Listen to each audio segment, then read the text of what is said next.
দেখো। হ্যালো বন্ধুরা, good morning. কেমন আছো সবাই? আশা করি ভালো আছো, আমিও খুব ভালো আছি। আজকে নিয়ে এসেছি একটা নতুন ভিডিও আর নান্টু বৈদ্য ব্লগে তোমাদের সবাইকে স্বাগত। সবাইকে জানাই শুভ রথযাত্রা। আজকে দিনটা তোমাদের খুব ভালো কাটুক। তো এখন বাজে সকাল 10টা। তো এখন থেকে ভিডিওটা শুরু করছি তোমাদেরকে সাথে নিয়ে।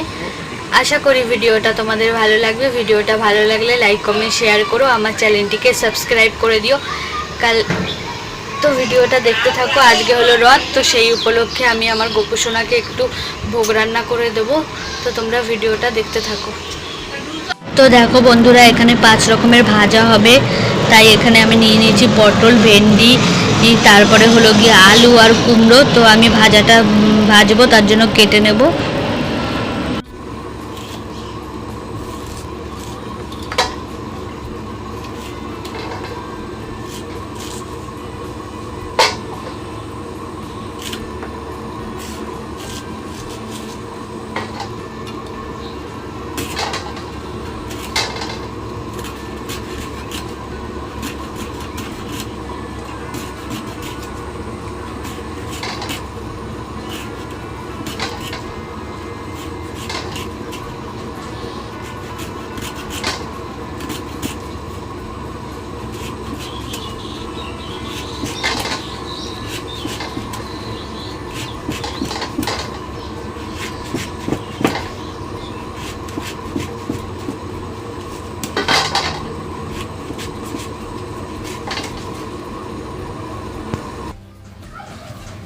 সবজিগুলো কেটে আমি ভালো করে ধুয়ে নিয়েছি।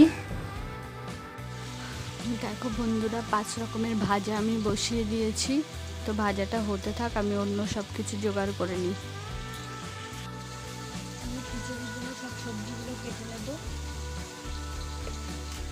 খিচুড়ি বানানোর জন্য সব কিছু কেটে নিচ্ছি।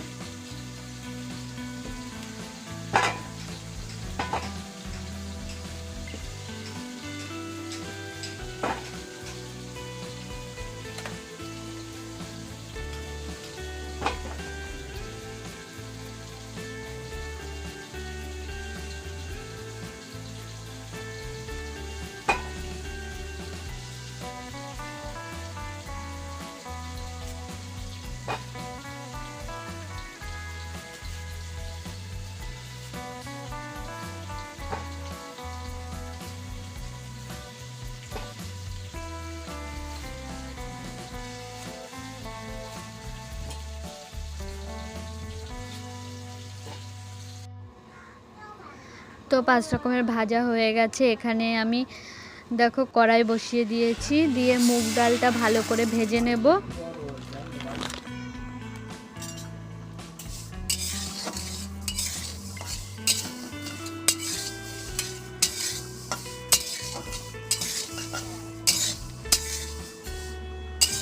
ডালটা ভাজা হয়ে গেছে, এদিকে আমি মশলাটাকে সব ঠিকঠাক করে নেব। এখানে আদা, কাঁচা লঙ্কা, জিরে আর একটু আমি রাঁধুনি দিয়ে দিয়েছি, দিয়ে এটাকে ভালো করে পেস্ট করে নেব।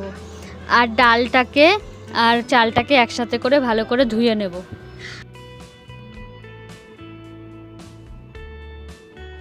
দেখো এখানে আমি ফোড়নে দিয়ে দিচ্ছি তেজপাতা, শুকনো লঙ্কা আর গোটা জিরে দিয়ে এটা হবে ভালো করে। তারপরে আমি ওই পেস্ট করা মশলাটাকে দিয়ে দিচ্ছি।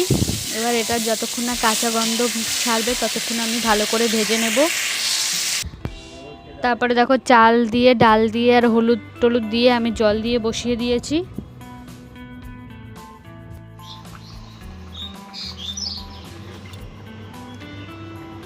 দেখো বন্ধুরা, খিচুড়ি আমার তৈরি হয়ে গেছে। এবার আমি একটু গুঁড়ো গরম মশলা দিয়ে দেবো।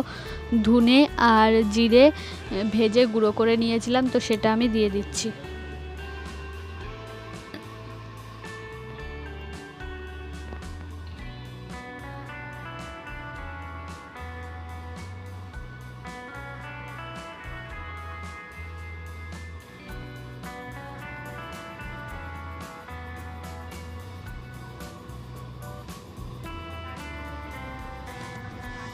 গোপালকে ভোগ রান্না করে দিয়েছি বলে সোনামা এসছে আমাদের বাড়িতে।